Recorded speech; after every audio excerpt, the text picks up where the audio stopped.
আসসালামু আলাইকুম। আমন্ত্রণ সিবিএন টিভি ইউএসএ সংবাদ বুলেটিনে। সঙ্গে আছি আমি শাহনিয়াজ সরকার। শুরুতে এসেনশিয়াল হোম কেয়ার সংবাদ শিরোনাম।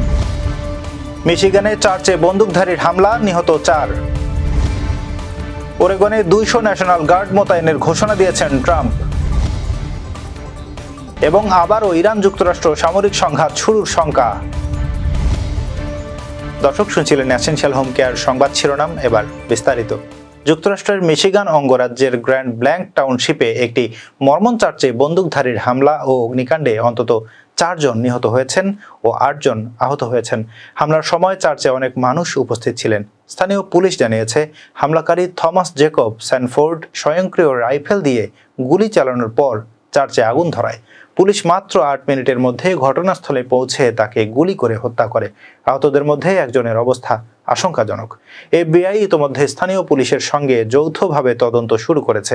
মিশিগানের গভর্নর গ্রেচেন হুইটমার এবং মার্কিন প্রেসিডেন্ট ডোনাল্ড ট্রাম্প এই হামলার নিন্দা জানিয়েছেন। যুক্তরাষ্ট্রের প্রেসিডেন্ট ডোনাল্ড ট্রাম্প 200 জন ন্যাশনাল গার্ড সেনা ওরেগন রাজ্যে মোতায়েন করার নির্দেশ দিয়েছেন। যুক্তরাষ্ট্র প্রতিরক্ষা সচিব পিট হেগসেথ ফেডারেল কর্তৃপক্ষকে 60 দিনের জন্য সেনাদের সার্ভিসে ডাকার স্মারকলিপি পাঠিয়েছেন। ওরেগনের গভর্নর টিনা কোটেক এই মোতায়েনের বিরোধিতা করেছেন।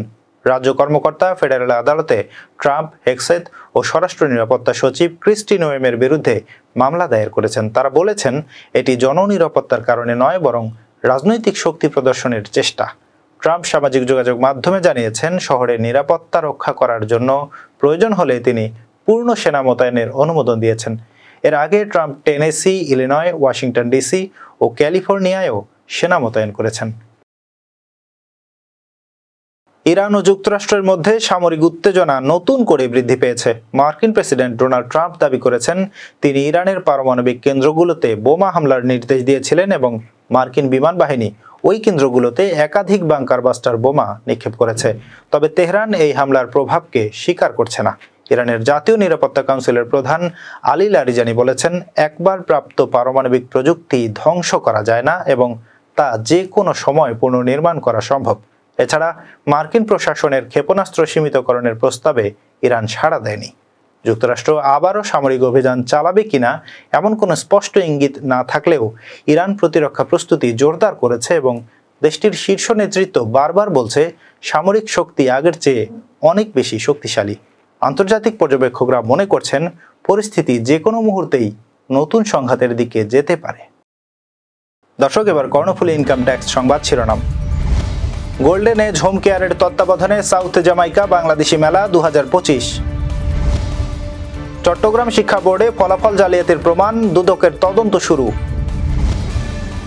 অক্টোবরে আসছে বিএনপির প্রার্থী তালিকা, আসন ভাগাভাগিতে যুক্ত হবে মিত্ররাও। এবং পাহাড়ে অস্থিরতার পেছনে ভারতের ইন্ধন দেখছেন স্বরাষ্ট্র উপদেষ্টা। দর্শক, আবার স্বাগতম সিবিএন টিভি ইউএসএ সংবাদ বুলেটিনে। শুনছিলেন কর্ণফুলী ইনকাম ট্যাক্স সংবাদ শিরোনাম। এবার বিস্তারিত। নিউ ইয়র্কের কুইন্সে সাউথ জামাইকা বাংলাদেশি মেলা 2025 অনুষ্ঠিত হয়েছে। রোববার আর্চি স্পিগনার পার্কে গোল্ডেন এজ হোম কেয়ারের তত্ত্বাবধানে এ মেলার আয়োজন করা হয়। মেলায় উপস্থিত ছিলেন প্রতিষ্ঠানটির সিইও শাহনেওয়াজ। এছাড়াও মেলায় ব্যবসায়ী, রাজনীতিবিদ, কবি, সাহিত্যিক ও কমিউনিটির নেতৃবৃন্দ পরিবার পরিজন নিয়ে উপস্থিত হয়ে বাংলাদেশ মেলাকে সাফল্যমণ্ডিত করে তোলেন। মেলায় অংশগ্রহণকারীরা উপভোগ করেন সাংস্কৃতিক পরিবেশনা, নৃত্য, গান, খেলাধুলা এবং বিনোদনমূলক নানা কার্যক্রম। এ ধরনের অনুষ্ঠান বাংলাদেশের সংস্কৃতি, ঐতিহ্য এবং কমিউনিটির বন্ধনকে শক্তিশালী করার পাশাপাশি নিউ ইয়র্কের বাংলাদেশি সমাজের মধ্যে পারস্পরিক সৌহার্দ্য বৃদ্ধিতে গুরুত্বপূর্ণ ভূমিকা পালন করবে বলে মনে করছেন বিশিষ্টজনরা। চট্টগ্রাম শিক্ষা বোর্ডে সম্প্রতি প্রকাশিত এসএসসি পরীক্ষার পুনর্নিরীক্ষণের ফলাফলে ব্যাপক অনিয়ম ও জালিয়াতির প্রমাণ পেয়েছে দুর্নীতি দমন কমিশন, দুদক। পুনর্নিরীক্ষণের সময় কোনো বাড়তি নম্বর না থাকা সত্ত্বেও 19 শিক্ষার্থীর 34টি উত্তরপত্রের বিপরীতে ফলাফল শিটে বাড়তি নম্বর অন্তর্ভুক্ত ছিল। রোববার দুপুরে বোর্ডে এসে তদন্ত শুরু করেন দুদকের কর্মকর্তারা। তাদের প্রাথমিক ধারণা অনুযায়ী প্রোগ্রামার ও সহকারী প্রোগ্রামারের মাধ্যমে ফলাফলে জালিয়াতির ঘটনা ঘটেছে। এছাড়া কিছু আর্থিক লেনদেনের সঙ্গে অসঙ্গতি থাকার সম্ভাবনা রয়েছে বলেও ধারণা করা হচ্ছে। এছাড়া চলতি বছরের এসএসসি পরীক্ষার পুনর্নিরীক্ষণের ফলাফলে এই অনিয়ম শনাক্ত হওয়ায় তা এখন তদন্তের মূল বিষয় হিসেবে উঠে এসেছে। বিশেষ করে প্রোগ্রামার এবং সহকারী প্রোগ্রামার যার দপ্তর থেকে মূলত নাম্বারিংটা ট্যাম্পারিং হয়েছে, আমরা ওখানে গিয়েছি, ওনাদের বক্তব্য নিয়েছি, ওখান থেকে কিছু রেকর্ডপত্র আমরা জব্দ করেছি। তো মূলত যে ঘটনাটা হয়েছে সেটা হচ্ছে এখানে 19 জন শিক্ষার্থীর 34টা উত্তরপত্রে জালিয়াতি হয়েছে। মূল খাতাতে নম্বরটা ঠিকই আছে, যেটা টপ শিট আছে ওখানেও ঠিক আছে, কিন্তু এটা ইনপুট দেওয়ার সময়, অর্থাৎ যেটা রেস্ট্রিক্টেড একটা রুম আছে এখানে, যেখানে হচ্ছে নাম্বারগুলো প্রোগ্রামারের রুম, ওখানে যেখানে ইনপুট দেওয়া হয় ওই কম্পিউটারে ইনপুট দেওয়ার সময় নাম্বারটা হচ্ছে বাড়িয়ে দেখানো হয়েছে আর কি। এ ধরনের 19 জন শিক্ষার্থী 34টা উত্তরপত্রে এ ধরনের ঘটনা ঘটেছে।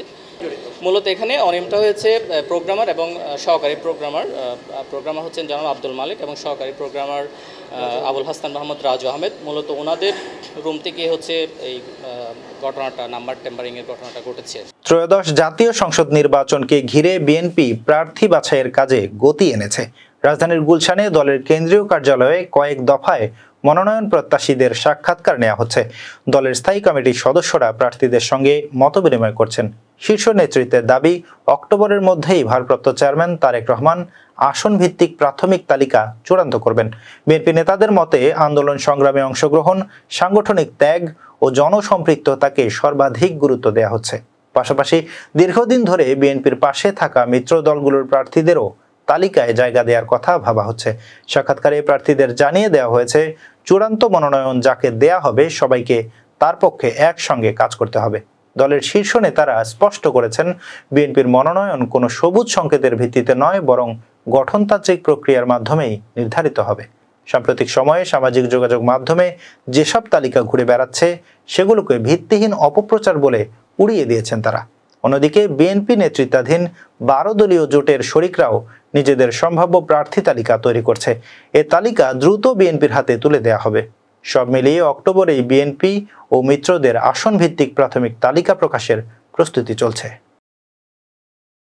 খাগড়াছড়ি সহ পার্বত্য অঞ্চলে সাম্প্রতিক অস্থিরতার ঘটনায় প্রতিবেশী দেশ ভারতের ইন্ধন রয়েছে বলে মন্তব্য করেছেন স্বরাষ্ট্র উপদেষ্টা জাহাঙ্গীর আলম চৌধুরী।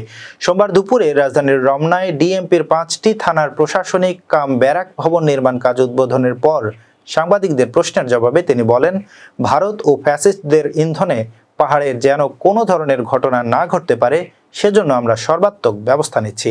তিনি জানান, কিছু সন্ত্রাসী পাহাড়ের ওপর থেকে গুলি ছুটছে। এসব অস্ত্রের বড় অংশ বাইরে থেকে আসছে। যদিও তিনি সরাসরি দেশের নাম উল্লেখ করেননি, তবে সাংবাদিকদের প্রশ্নে ভারতের দিকেই ইঙ্গিত করেন। জাহাঙ্গীর আলম আরও বলেন, দুর্গাপূজা শান্তিপূর্ণভাবে সম্পন্ন করতে সরকার সর্বাত্মক প্রস্তুতি নিয়েছে।